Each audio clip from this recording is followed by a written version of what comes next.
Muito boa tarde, a paz de nosso Senhor e Salvador Jesus Cristo. A todos vocês que estão aqui conosco nesta tarde de quinta-feira, hoje 18 de janeiro de 2024. Estamos começando mais uma tarde de bênção em seu lar. Que esta programação, que esta tarde, Deus possa abençoar a sua vida através dessa programação. Temos orado para isso, pedido a Deus que venha nos iluminar, nos dar graça, que possamos ser profeta na sua vida, que possamos ser um instrumento de bênção na vida de vocês. Temos orado, clamado a Deus para sermos um vaso nas mãos do Senhor para abençoar a sua vida. Temos orado em favor de todos os pedidos. Vocês que têm enviado os pedidos de oração, temos orado, temos pedido a Deus que venha entrar com providência na sua vida, que Deus venha fazer o melhor na sua vida, porque talvez aquilo que nós pedimos não é o melhor, mas Deus tem o melhor na nossa vida. Que a sua vida possa ser dirigida pelo nosso Deus. Amém? Então que vocês possam, nesta tarde, refletir comigo, uma passagem muito interessante, muito conhecida, mas que o Senhor possa falar conosco através dessa passagem, que está em João, Evangelho de Jesus Cristo, escrito por João, no capítulo 3, quando Jesus instrui a Nicodemos acerca do novo nascimento. É muito importante, porque todos cristãos precisam nascer de novo. Todos nós que encontramos com Jesus, precisamos nascer de novo. Não como Nicodemos entendia, mas como, Senhor, vou entrar na barriga da minha mãe? Não é desse nascimento.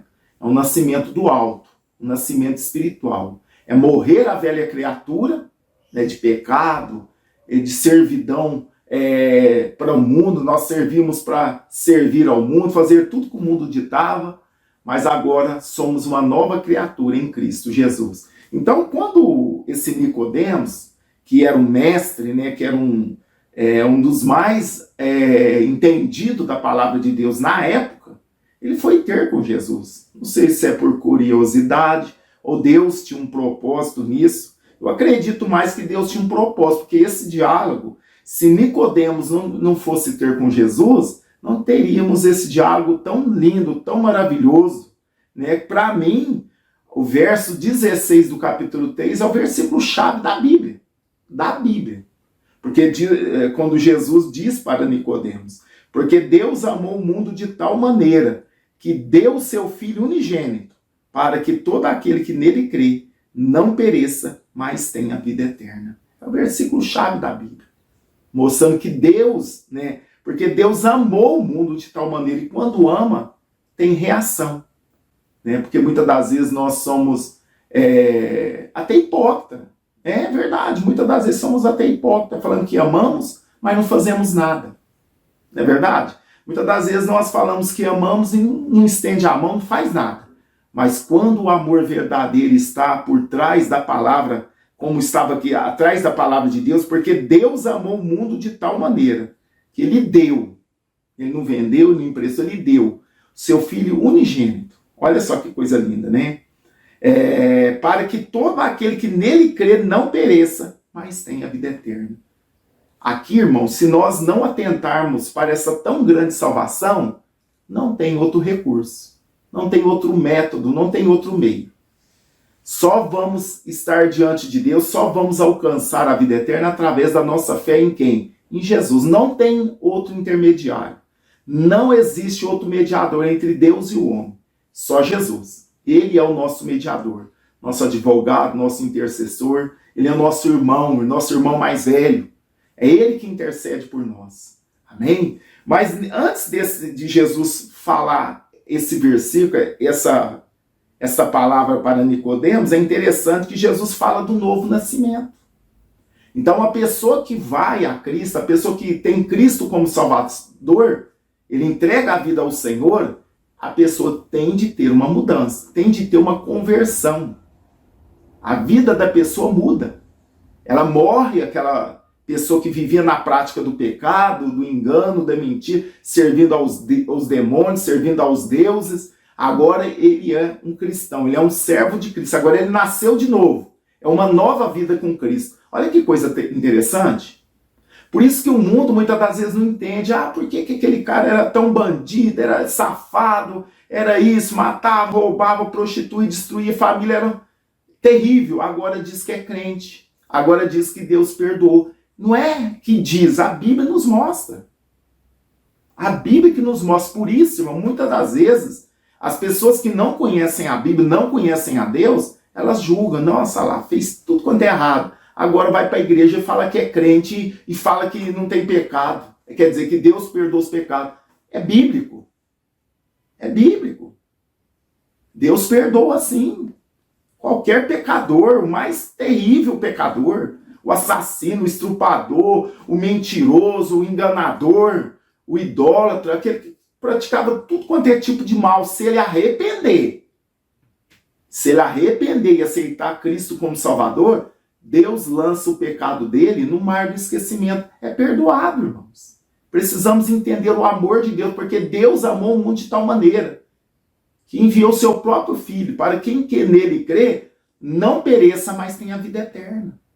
E muitas das vezes nós, como humanos, não perdoamos. E às vezes a pessoa fez tantas coisas erradas, aí vai para Cristo, aceita Jesus, Jesus perdoa. E muitas das vezes nós não perdoamos. Já observou isso? Sempre que vemos aquela pessoa, lembramos só do passado dela. E Deus não é assim. Jamais Deus vai ficar jogando no seu rosto. Você era isso, era aquilo. Deus não faz isso. Quem faz isso é o diabo. Você aceita Jesus, Jesus te perdoa, Deus te perdoa. Você é uma nova criatura e o diabo começa a falar na sua cabeça. Você era isso, era aquilo, Deus não te perdoou, você blasfemou contra o Espírito Santo. O diabo vem te buzinando mesmo, atazanando a sua vida para você ter dúvida da sua salvação. Para você não firmar com o Senhor e deixar aquilo aí continuar naquela vida errada. Deus perdoa e joga no mar do esquecimento. Agora devemos pontuar uma coisa. Se a pessoa teve uma vida toda errada, praticou crimes, praticou tantas coisas erradas, fez muitas coisas erradas, matou, roubou, adulterou, mentiu, destruiu família, destruiu vidas. Aí ela aceita Jesus, Jesus perdoa. É uma nova criatura. Deus lança aqueles pecados da pessoa no mar do esquecimento. Mas o que ele plantou vai colher. Devemos entender isso.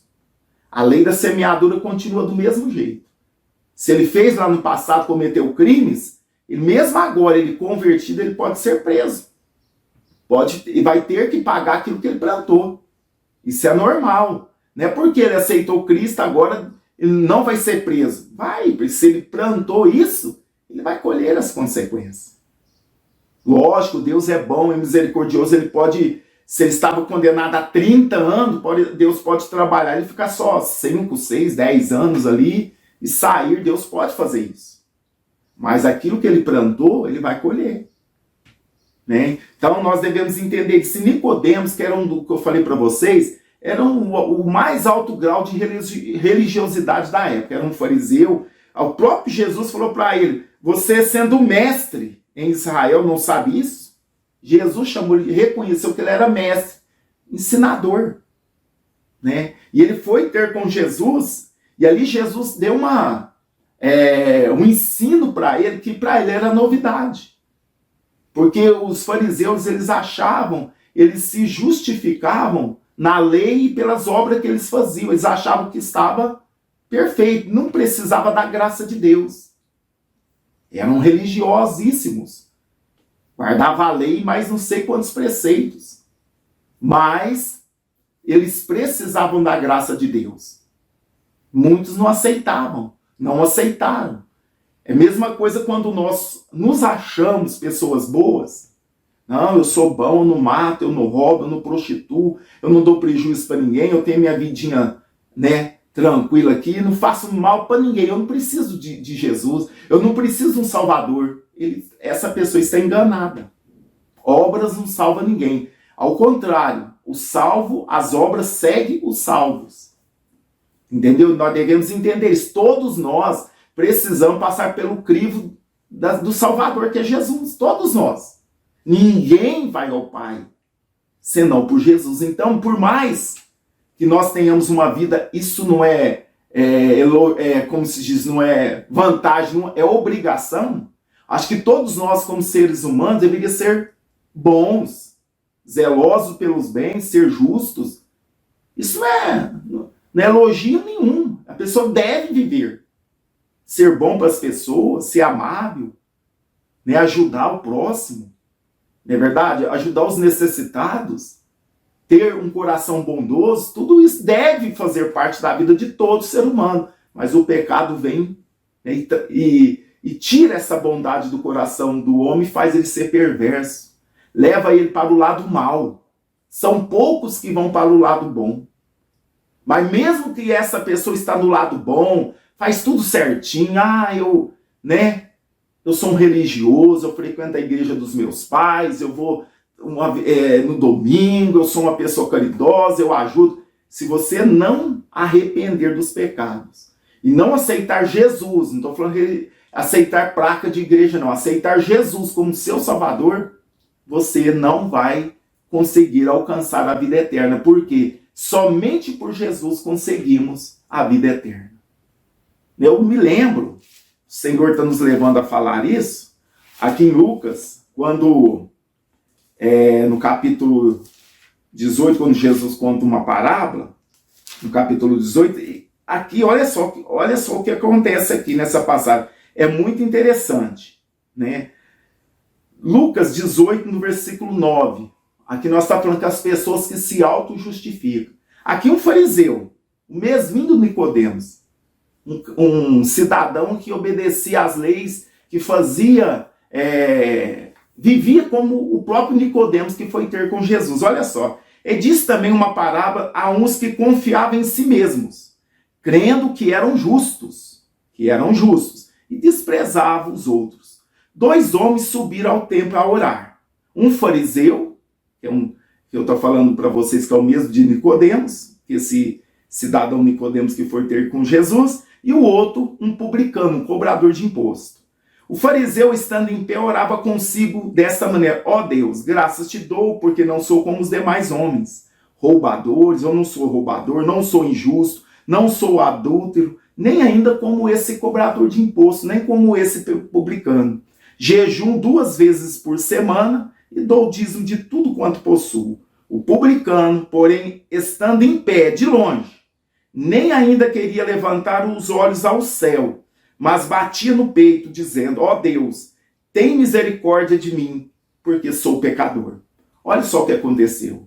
Digo-vos que o publicano, foi justificado para sua casa, e não aquele, porque qualquer que a si mesmo se exalta será humilhado, e qualquer que a si mesmo se humilha, será exaltado. Está vendo como é que com Deus funciona diferente? Não é as nossas justiças que vai fazer a diferença diante de Deus. É a nossa sinceridade e dependência que faz a diferença. Porque quando eu acho que eu sou muito santo, que eu pratico tudo, eu me sinto auto-justificado sem precisar de Deus. É um risco. Mas quando eu reconheço que sem Ele nada podemos fazer, quando eu reconheço que sou pecador, que careço da misericórdia de Deus, por mais que eu me esforce, que é dever nosso, como cristão, se esforçar para ser santo, evitar o pecado, fugir da aparência do mal, honrar o nosso Senhor, porque toda vez que nós pecamos voluntariamente, estamos dando um tapa no rosto do Senhor. Ainda mais quando provocamos escândalo. Como é feio quando o cristão faz algum escândalo e os outros, não, lá era crente, lá não era pastor, não era cantor, lá o que ele fez? Vira deboche para as pessoas.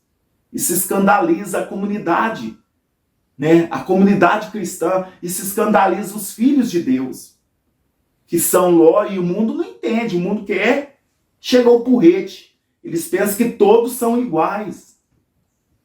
É por isso que devemos fazer de tudo, irmãos, para não envergonhar, para não deixar que o nome do Senhor seja blasfemado, para não fazer donde que as pessoas venham criticar a igreja, criticar o evangelho, criticar a nossa fé. Então devemos ser justos, sinceros, obedientes, pensar muito antes de tomar alguma decisão, fazer todas as nossas decisões em conformidade com a palavra de Deus.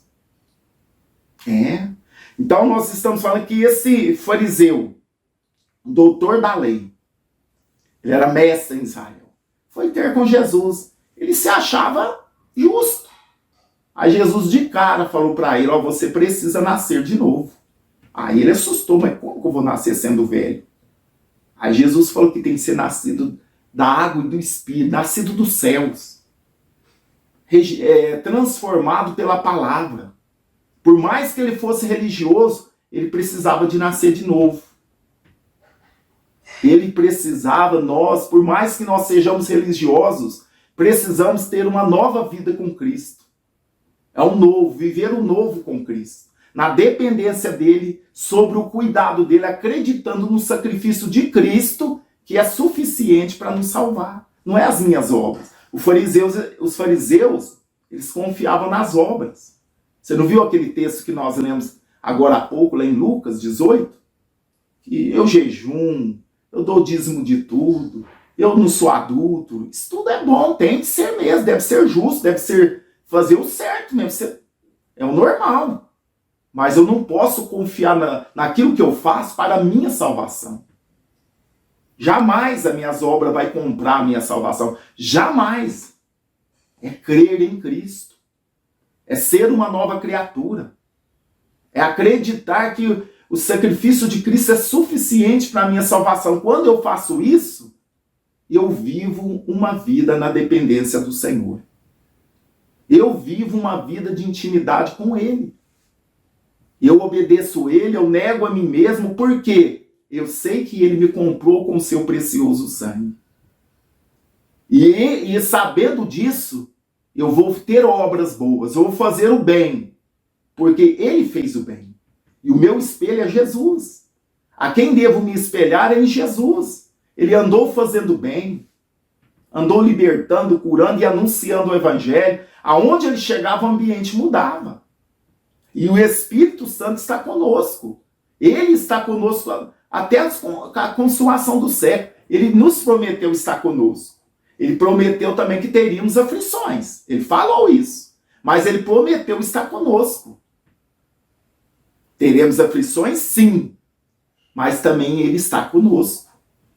Então, aqui a gente vê o contraste da lei e da graça. É muita diferença. A lei apontava o pecado, mas não podia resolver. A lei sempre te apontava, não faz isso, mas não tinha solução para aquele problema. Mas a graça, ela te aponta o pecado. Não faça isso, não faça isso, não faça aquilo. Mas tem a solução quando nós nos arrependemos, confessamos e deixamos. Porque tem pessoa que ela confessa, mas não deixa. Ela não alcança misericórdia. Por quê? Ela vive, continua no erro. O Senhor quer que nós confessamos e deixemos, e dali para frente sejamos o quê? Uma nova criatura. Nascemos de novo. O velho eu tem que morrer. O velho Eurípides teve que morrer. Há 20 anos atrás. O velho Eurípides morreu. Mas eu tenho de estar trabalhando todos os dias, porque todo dia esse velho Eurípides, ele quer ressuscitar. Ele quer me dominar. Mas todo dia eu venço ele pelo poder do nome de Jesus, pelo poder do Espírito Santo. Ele que me ajuda a abafar. Fica quieto aí, morto. Fica quieto aí, morto. Aqui você não tem vez.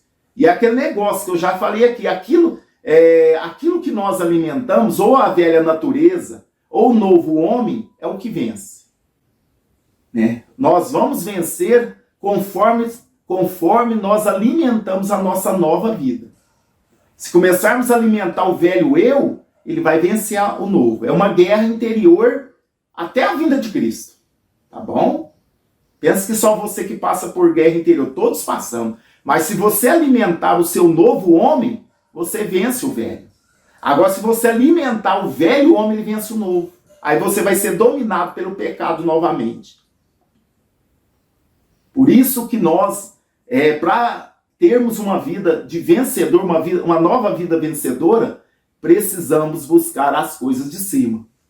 Precisamos ter uma vida de oração, jejum, uma vida de estudo da palavra de Deus, vigilante, né? Sóbrios, vigilantes, fazer o bem.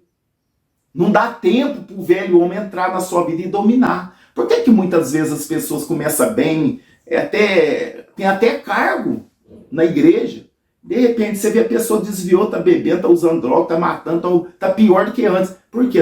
Ela deixou de alimentar a vida espiritual, começou a dar lugar para a vida, para o velho homem. Começou a dar lugar, começou a alimentar o velho homem, vendo uma coisinha que não pode, né? Ou dando ouvido a conselho de pessoas que não têm compromisso com Deus. De repente, ele está vencido pelo velho homem. Aí a Bíblia nos fala que o estado desse homem é pior do que antes. Como é difícil levar um desviado para a igreja. Como é difícil levar um desviado para a presença de Deus. Porque ele conhece. É difícil. A pessoa que não conhece, que não teve um encontro com o Senhor, é mais fácil. Agora o desviado é mais difícil. Ele conhece a palavra, o evangelho, e o diabo vai usar ele de uma forma tão grande para resistir à palavra de Deus. Só a misericórdia de Deus. A Bíblia fala que o Senhor comparou o povo daquela época, os judeus, os religiosos daquela época, que é como se um demônio habitasse ali, naquela casa, naquela pessoa. Olha que o Senhor comparou, o Senhor Jesus. Aí vem, né, aquele demônio vai embora, é expulso, e aquele demônio ele vai voltar para ver se a casa está vazia. Ele vem contra vazia, traz mais 7. Aí o estado daquela pessoa se tornou muito pior do que o primeiro. Assim acontece com as pessoas que se afastam do evangelho. O estado dela é pior, irmão. A gente vê isso, é real, é verdade. Ela fica pior. Mas Deus tem poder, irmãos, para resgatar. Mesmo ele sendo desviado, se afastou, Deus tem poder de expulsar esses 7 demônios e dar vitória para ele novamente. Mas ele precisa querer, reconhecer, precisa de voltar para Deus. Nicodemos, um mestre, um religioso da época, vamos dizer, o mais religioso que tinha na época, ele não tinha nascido de novo ainda. Vivia ali, preso na lei, acreditando que as suas obras eram suficientes para ser salvo, preso na religiosidade. Mas Jesus vem e fala para ele: ó, Nicodemos, você precisa nascer de novo, precisa nascer do alto. A sua religiosidade é muito boa, mas não é suficiente. Você precisa nascer do alto. Aí o Senhor vai explicar para ele, aí é onde que o Senhor fala: porque Deus amou o mundo de tal maneira que enviou o seu Filho unigênito, para que todo aquele que nele crê não pereça, mas tenha a vida eterna. A vontade de Deus, irmãos, é que todos sejam salvos. Mas Deus não obriga. Temos o livre-arbítrio. Você que escolhe. Deus nos deu esta belezura do livre-arbítrio. Você que escolhe. Se você quer ir para o céu, quer ser salvo, você carece da salvação, você precisa ir para Jesus. Mas se você acha que está bom do jeito que você está, né, fazendo a vontade da carne, o diabo dominando a sua vida, então continue. Mas a vontade de Deus é salvar todo mundo. Mas Jesus fez um chamado: vinde a mim. É necessário de nós irmos. Deus não vai pegar sua mente, vai mudar, vai te obrigar a fazer um robô. Não. Ele nos deu o livre-arbítrio e nós que devemos tomar a decisão. Precisamos reconhecer que precisamos de Cristo. E tomar a decisão e ir até Cristo. E Ele vai nos fazer uma nova criatura. Amém? Que o Espírito Santo continue falando com os nossos irmãos e irmãs. Está aqui o caderno de oração, onde nós anotamos os pedidos. A irmã Débora, ela anota os pedidos. Você tem toda a liberdade de mandar os seus pedidos de oração. Estamos aqui para orar por você. Estamos aqui, esse trabalho é sério. Não tem que... meninice, é sério. Não somos perfeitos porque somos humanos. Mas nós damos o nosso melhor. Procuramos fazer o nosso melhor. Não conseguimos agradar todo mundo, mas tentamos. Amém? Que Deus nos ajude. Que Deus nos faça uma bênção na vida de vocês. E vocês é bênção na nossa vida. Vocês que está sempre conosco. Tem pessoas aqui que estão conosco há muitos anos. Vocês são bênção na nossa vida. Amém? Vocês fazem parte desta igreja que vai morar no céu. Então você tem toda a liberdade de enviar o seu pedido, quiser tirar alguma dúvida, né? Eu quero tirar alguma dúvida, fica à vontade, o WhatsApp é o mesmo. Quer falar conosco qualquer assunto? É isso, o WhatsApp é aí, nós estamos aqui à disposição para servir. Aqui o maior é Jesus, nós somos todos iguais, somos servos. Amém? Oremos nesta tarde de quinta-feira. Senhor nosso Deus, Senhor nosso Pai, é no nome de Jesus, ó Pai, que eu estou aqui mais uma vez. Agora nesta tarde de quinta-feira, unindo a minha fé com os nossos irmãos, espalhado por todo o Brasil, fora do Brasil, falamos uma palavra muito importante aqui nesta tarde sobre o novo nascimento.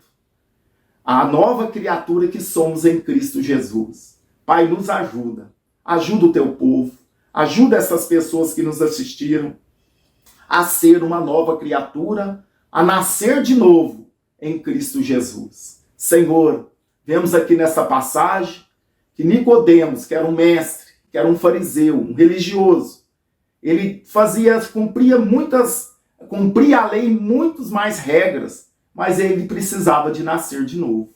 Senhor, nos ajuda, papai, a não sermos religiosos, mas sermos praticantes do evangelho, a sermos cidadão dos céus, não ser cidadão de uma placa de denominação, mas fazermos parte da igreja que vai subir para o céu. Pai, nos ajuda, abençoa o teu povo, cura a alma, cura o espírito, cura a carne. Pessoas que estão com dor aqui nesta tarde, eu repreendo toda dor, todo mal, no nome do Senhor Jesus. Pai, visita esta mente que está, meu Pai, com dúvidas, pessoas com várias dúvidas na mente. Deus visita, Pai, tira toda dúvida, dá direção para o teu filho, para a tua filha. Senhor, no nome de Jesus, toca nessas pessoas. Visita, Senhor, o íntimo. Pai, visita, Senhor, meu Deus, a vida em todas as áreas, na vida dessas pessoas. Pai, muda a história, Pai. Salva, liberta, cura. Visita aqueles que estão afastados dos teus caminhos, meu Deus, faz uma obra. Aqueles que ainda não tiveram um encontro com o Senhor, salva, meu Pai. Salva as almas.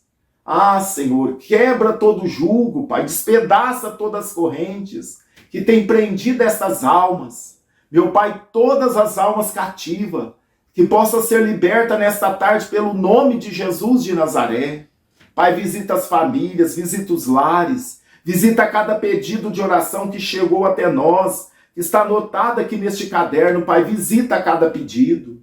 Meu Pai, no nome de Jesus, cura as enfermidades, tira estas dores, Pai, tira todo o mal. Pessoas com problemas emocionais, Senhor, visita essas pessoas. Dá alegria, dá paz, tira esses pensamentos de morte, tira esses pensamentos ao contrário, meu Pai. E no nome de Jesus, vai visitando a mente, vai visitando o corpo, vai visitando a alma, vai visitando o espírito dessa pessoa, meu Pai. Traga paz dentro desta casa, traz a prosperidade, que as janelas do céu possam ser abertas sobre a vida dos ouvintes. Prospere este irmão, prospere esta irmã, com toda sorte de bênção, meu Pai. Que a prosperidade de Deus possa estar sobre essas vidas. Muda a história, Senhor. Escreva uma nova história na vida desta mulher, na vida deste homem. Senhor, abençoa, papai. Oh, Senhor, faz coisas maravilhosas nessa tarde. Cura esse câncer, Pai. Ah, essa pessoa que está desesperada, preocupada porque teve um diagnóstico, que ela está com câncer. Deus, muda essa história. O Senhor é Deus que cura o câncer. O Senhor é Deus que cura qualquer doença, qualquer problema. Deus, faz o milagre, tira esse desespero, que ela possa confiar no Senhor, meu Pai. Todos que estão desesperados, angustiados, com ansiedade, Deus, tira isso. Que eles possam confiar no agir de Deus. Senhor, vá de encontro, papai, a cada necessidade nesta tarde. Vá de encontro a cada pedido, a cada necessidade. Faz um milagre, meu Pai, na vida desses irmãos, na vida dessas irmãs. Visita os lares, visita as famílias. Ministra a bênção, ministra o milagre, meu Pai. No nome de Jesus que eu lhe peço e te agradeço, meu Deus. Amém. E graças a Deus. Toma posse do teu milagre, da tua bênção. receba a cura, receba a bênção, receba o toque do Senhor na sua vida nesta tarde e noite, em nome de Jesus. Deus abençoe. Vamos ficando por aqui, prometendo voltar às 0 horas, se o Senhor permitir. Compartilhe essa oração com todos os seus contatos. Isso nos ajude a fazer a obra de Deus. E vou deixar agora um testemunho para a edificação da nossa fé. Deus abençoe a todos e ficam todos na paz. Bom dia, irmã Débora, presbítero Eurípides, a paz do Senhor Jesus para vocês. Passando aqui para dar o testemunho, né, que eu fiz um pedido de oração por minha nora, que passou por uma cirurgia de útero. E para a honra e glória do Senhor, ela está bem, já está em casa, está muito bem, graças a Deus. E eu quero aqui agradecer aos irmãos, né, agradecer a Deus em primeiro lugar, e agradecer aos irmãos que oraram e que sempre nos atendem com muito carinho. Então eu sou muito grata pela vida de vocês e que Deus abençoe a vida de vocês, que continue usando vocês como um canal, né, de bênção. E eu quero aqui desejar a vocês muita paz, muita saúde, que Deus possa abençoar grandemente vocês e sua família. Tá bom, irmãos? Ficam na paz. Muito obrigada. Em nome de Jesus. Toda a honra e toda a glória ao nosso Deus. Amém?